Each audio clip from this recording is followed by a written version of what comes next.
عليكم ورحمة الله وبركاته. عاملين ايه؟ يا رب ان شاء الله تكونوا كلكم بخير. عمرك حسيتي انك مرهقة من غير سبب؟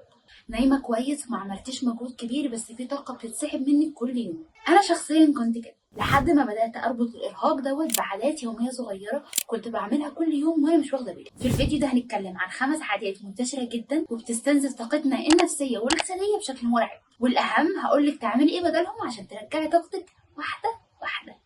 يلا نبدأ.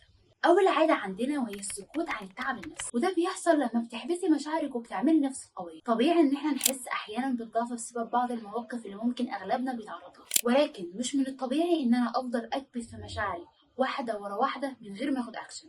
أوقات بنتعب، بنحزن، بنكتئب، وبنقول لنفسنا عادي أنا كويسة، وحتى المواقف اللي بتستفزنا وبتعصبنا ما بنعبرش عنها.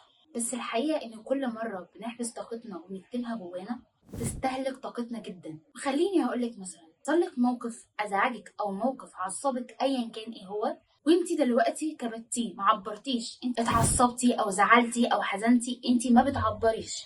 ايه اللي بيحصل؟ جسمك بياخد المشاعر دي وبيتعامل معاها على اساس انها ضغط. حتى الدراسات اثبتت ان الضغط بيأثر في جهازك المناعي. يعني عشان تعرفي ان الموضوع مش بس ان انا سكت عن الموقف وما عبرتش عنه، لا. طب وتفتكري ايه هو حل الموضوع حل الموضوع مش ان انا افضل ازعق ولو حصل موقف الحل ان مش لما يحصل موقف اتعصب وازعق واشتم، لا. وهنا هقولك على كام تمرين تعمليهم علشان تعرفي تسيطري على العادة دي. خصصي 10 دقايق في يومك اتكلمي فيه عن المشاعر اللي انت بتحسيها غير فلترة، من غير ما تقولي لا انا لازم اكتب كده او مش لازم اكتب كده. ولو انت شخص مش بيحب الكتابة زي ناس كتير، ابدأي اما تسجلي فويس نوت او تتكلمي مع حد انت فعلا بتثقي فيه. ما تنظريش على مشاعرك وتقولي لا في الموقف ده المفروض كنت احس الاحساس ده، او في الموقف ده كنت المفروض احس باحساس ده. لا، سيبي مشاعرك تخرج زي ما هي بالظبط وانتي اكتبي اللي انتي بتحسيه. ومش بس كده، لو حصل اي موقف الموقف ده عصبك او الموقف ده زعلك او حتى فرحك، اعترفي لنفسك ان انا حسيت الاحساس ده لما الموقف ده حصل قدامي. تاني عادة سيئة عند اغلب الناس هي المقارنة المستمرة. والمقارنة دلوقتي مفيش أسهل منها في عصرنا الحالي، والناس ما شاء الله بقت شاطرة كلها إن هي تعرف تزين وتزيف حياتها على السوشيال ميديا. وأنا أفضل أقارن دي أحلى مني، أنا أحلى من دي عندها، أنا مش عندي، دي ناجحة أنا مش ناجحة. وللأسف أغلبنا مش يبقى مدرك إن ده كله فيك، والناس دي كلها بتعرض جزء صغير جدا في حياتها، او اصلا حتى الجزء الصغير ده بيكون بتمثل. وانا هنا بتكلم عن المقارنه المؤذيه، المقارنه السلبيه اللي بتطلعي منها وانت حاسه ان الناس كلها عندها وانت مش عندك، ان انت اقل من ناس كتير قوي حواليك. ولكن خليني اقول لك انك بتبصي في الاتجاه الغلط وبتحسبيها برضو غلط. تحطي نفسك في سباق مش ليكي اصلا، وكمان بتقللي من نفسك حتى لو انت كنت فعلا بتتقدمي. طيب ايه الفرق بين المقارنه الايجابيه او الالهام والمقارنه السلبيه؟ المقارنه السلبيه هي المقارنه اللي انا بعملها وفي الاخر بطلع منها حاسه ان انا اقل بكتير جدا من اللي قدامي، وافضل اقول لنفسي هو الشخص ده عنده انا ليه ما عنديش، ان انا مش هقدر اوصل للي الشخص ده وصل. اما المقارنه الايجابيه او الالهام ده ان انا افضل اقارن نفسي بالشخص اللي قدامي واقول ما شاء الله انا كمان عايزه اعمل كده، انا كمان اقدر اوصل للي هو وصل له. دي ساعتها اسمها الهام او مقارنه ايجابيه. خلينا دلوقتي نتكلم عن الحل. بصي يا ست الكل، انا هنصحك النصيحه اللي ماما دايما بتنصحها لي. يا شيماء، لو بصيتي للي اعلى منك عمرك ما هتحسي بقيمه اللي عندك، ولكن جربي لما تبصي لحد اقل منك. انت مثلا عايشه في بيت في غيرك كتير بلا مأوى، ساعتها هتعملي حاجتين. اول حاجه هتحمدي ربنا على حالك اللي انت فيه دلوقتي، تاني حاجه هتدعي لغيرك ان ربنا يفك كربهم باذن الله. الحاجه التانيه ممكن تحسوها كليشيه شويه، ولكن انا برضو هقولها لكم. جربي كل يوم اول ما تصحي من النوم تكتبي 3 حاجات انت ممتنه ليه. تعالى نفكر فيها كده. لو انا عندي السنه 365 يوم، كتبت في كل يوم 3 حاجات انا ممتنه فيهم، ايه اللي هيحصل؟ اضرب 365 في التلاتة، لقيت ان عندك 1095 سبب يخليك تبقى راضي على الحال اللي انت فيه دلوقتي. تالت حل، حددي وقت للسوشيال ميديا. السوشيال ميديا هي اصلا السبب الرئيسي للموضوع اللي عندك ده، فانت اهم حاجه تعمليها اولا، السوشيال ميديا اصلا بتضيع عمرك، السوشيال ميديا بتستهلك كتير جدا من عمر الانسان. ثانيا انت ساعتها هتبداي تركزي على نفسك وتبداي تركزي على الحاجات اللي انت محتاجه تزوديها في نفسك وتبقى عندك، بدل ما تفضلي تبصي على حياه غيرك وتقارني نفسك بيهم. وجه وقت العاده الثالثه، التفكير الزايد قبل اي خطوه. تعرفي لما تفكري وتفكري وتفكري وتعيدي تفكير وتفكري وتفكري وتفكري، في الاخر مش بتعمليها. انا كنت كده في كل حاجه. المحتوى ده انا عايزه ابدا، ايوه بس انا ما عنديش كاميرا، ايوه طب الفلوس، ايوه طب الظروف، ايوه طب الدراسه.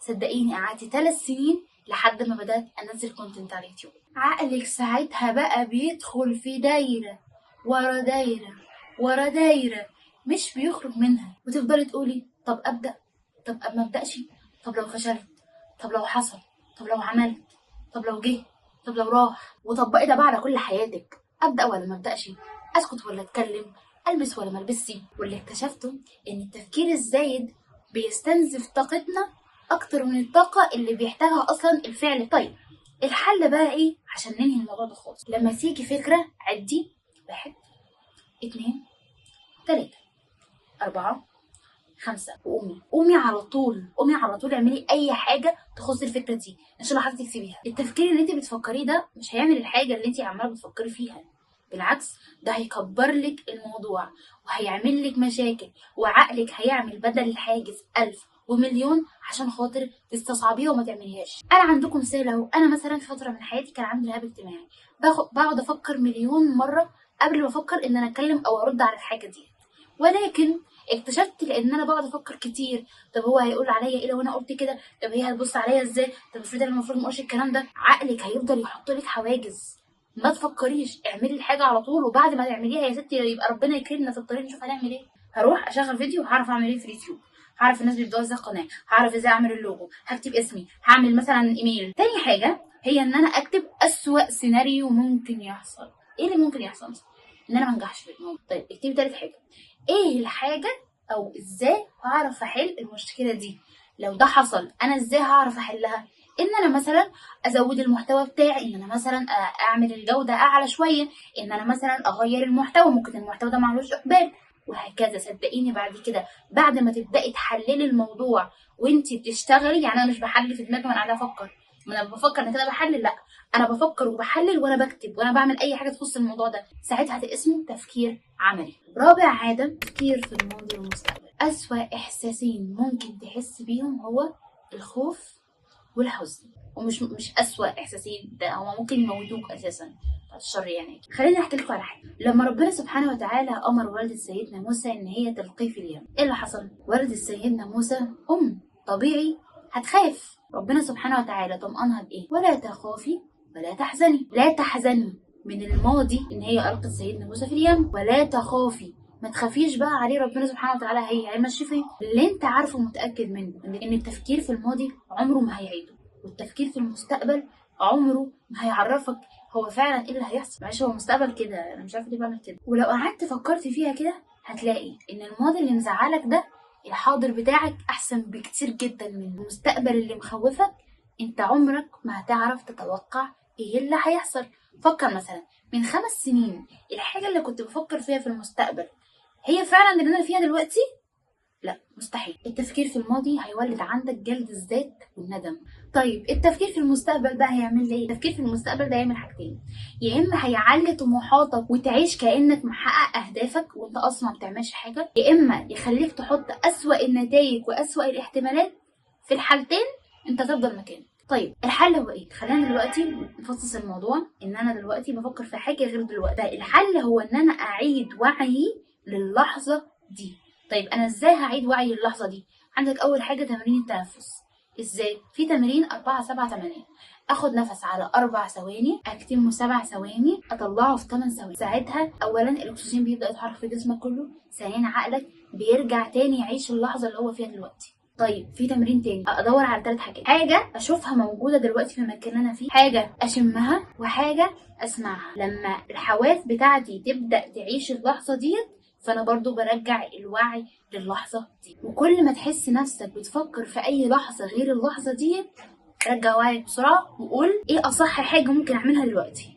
هتلاقي نفسك على طول وراك حاجه، يا اما وراك مذاكره، يا اما وراكي مطبخ تعمليه، يا اما وراكي غدا تعمليه، يا اما وراك جيم، يا اما وراك شغل. هتلاقي نفسك اكيد وراك حاجه تعملها. ساعتها هتبدا تعيد الوعي تاني. خامس حاجه وهي العلاقات المرهقه. بس مش لازم تكون علاقه مؤذيه عشان خاطر يبقى اسمها علاقه مرهقه. طيب يا شيماء، ازاي يا شيماء اعرف العلاقه المرهقه؟ العلاقه المرهقه هي العلاقه اللي انا بعد ما هسيبك هحس بتوتر، هحس بندم، هحس بتأنيب ضمير. دي العلاقة المرهقة، دي العلاقة اللي بتحسسني دايما بكل الأحاسيس السلبية وأنا معاكي وأنا بعد ما أسيبك. جميل. طب أنا إزاي هحل الموضوع دوت؟ أولا، أول حل أنت يعتبر عملتيه إن أنت خلاص أدركتي إن دي فعلا علاقة مرهقة. تاني حاجة تعمليها وهو إن أنا أبدأ آخد أكشن. لو الشخص دوت مثلا أنا بكلمها كل يوم، هبطل إن أنا أكلمها، أو مش هبطل إن أنا أكلمها، هقلل تواصلي معاها، خصوصا إن هي مش بقيت عيلتك يعني فعادي نبعد عنها. هقلل التواصل معاها. لو مثلا برد على طول او ارد بعد كده بعد مده صغيره، ارد ردود بسيطه. المواضيع اللي هي بتتكلم فيها وبتضايقني ابدا اتجنب ان انا اتكلم معاها. ثالث حاجه وهو ان انا ابدا احط حدود بلطف يعني ايه؟ يعني ان انا ما اذيش مشاعرها. طيب هعمل ده ازاي؟ اولا لما تيجي تتكلم في موضوع انا مش قابلاه، انا ما بحبش اتكلم فيه، اوضح لها ده بطريقه محترمه. هقول لها لو سمحتي ممكن ما نتكلمش في الموضوع دوت، ممكن نتكلم في موضوع تاني عشان انا مثلا بتضايق. لو انا مثلا مشغوله وهي بتضغط عليا عشان اكلمها، معلش انا دلوقتي مش فاضيه، ممكن ماشي اكلمك كمان شويه، ومالكيش دعوه باي حاجه. ايه ده؟ هو انت كده بطلتي، انت كده بطلتي تحبيني، احنا كده بقينا صحاب. وتبدا تحسسك ان انت اللي مقصره من ناحيه، او ان انت الشخص الوحش. ما تحسيش الاحساس ده. احنا بنعمل كده عشان نحمي نفسنا، دي مش انانيه، انا بحمي نفسي. ولو الاشخاص دول موجوده عندك على موقع التواصل الاجتماعي، ابدأي قلل التفاعل معاه. ولو ده هيريحك اعملي انفولو. ولو انت ما بتحبيش السن والجيم وليه عملتي كده مش عارفه ايه، اعملي ميوت يا ستي. في النهايه خليني اقول لك مش لازم اغير كل دول مره واحده. همسك عاده هشتغل عليها الاول، هتاكد ان العاده السيئه دي فعلا عندي، وبعد كده هكتب الحلول او الاكشن اللي انا هبدا اخده اتجاه العاده ديت. وبعد كده ابدا همسك العاده ديت، اتاكد ان انا خلاص بدات اتحكم فيها. ساعتها هدخل على العاده اللي بعدها. واهم حاجه هو اني اراقب نفسي، اعرف انا امتى بعمل العاده ديت، انا امتى لما بشوف الفلانه دي بحس بكذا، لما ابقى في الموقف ده بحس بكذا، لما بيحصل لي كذا كذا بتصرف كذا كذا. واعرف انا ايه المثيرات اللي بتخلي العاده ديت عندي تبدا تحصل. كل عاده من دول هي جذر ماسكه فروع كتير في حياتي. تغيير الجذر ده هيغير كل الفروع الباقيه. ودلوقتي ممكن تكتبي لي في الكومنتات ايه اكتر عاده انت حاسه نفسك ان انت فعلا بتعمليها، ولو عندك عادات تانية ممكن تقوليها. ولو برضه هتعرفي تساعدي غيرك على حلول انا ما قلتهاش وتساعديني انا كمان، اتفضلي. او قولي لي لو حبيتي الجزء دوت اعمل جزء تاني، لان في اكيد اكتر من 5 عادات منتشره سلبيه بتاثر عليك. وما تنسيش لو الفيديو ده عجبك ما تنسيش تشتركي في القناه وتفعلي الجرس وتبعتيه لغيرك، لان في بنات كتير محتاجين يسمعوا الكلام. في ولاد والله العظيم محتاجين. بس كده، انا شيماء، نتقابل ان شاء الله في الفيديو الجاي. مع السلامه.